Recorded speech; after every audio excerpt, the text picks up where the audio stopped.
चलाने के लिए समझौता किया। तो ब्रह्मपुत्र पर बनाने आसाम भूटान तक रेल लाइन बन रही है। World audio visual and symphony of India challenge માટે 212 संगीतकारों। दिल्ली के उपराज्यपाल विनय कुमार सक्सेना, मुख्यमंत्री। तो इस तरह से काम चलता रहे तो आपको निश्चित फायदा हो। आपसे इतना जानना चाहता हूँ कि किसी भी व्यवसाय के पीछे बाजार का बहुत बड़ा योगदान होता है।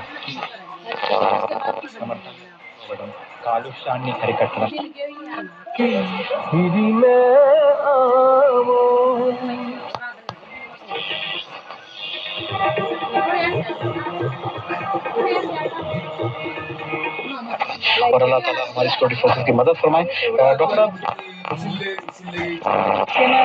सबका कल अंतिम दिन है। हमारे संवाददाता ने बताया है कि एशिया के सबसे बड़े साहित्य उत्सव में इस बार 50 से अधिक भाषाओं का प्रतिनिधित्व પ્રેક્ષકોની સામે પ્રદર્શન કરશે।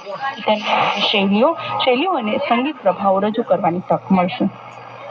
કેન્દ્રીય ગૃહ રાજ્યમંત્રી નિત્યાનંદ રાયે જણાવ્યું છે કે સરહદ સુરક્ષા દળના જવાનો ભારત બાંગ્લાદેશ સરહદ પર 24 કલાક રક્ષણ કરી રહ્યા છે, જેથી સરહદ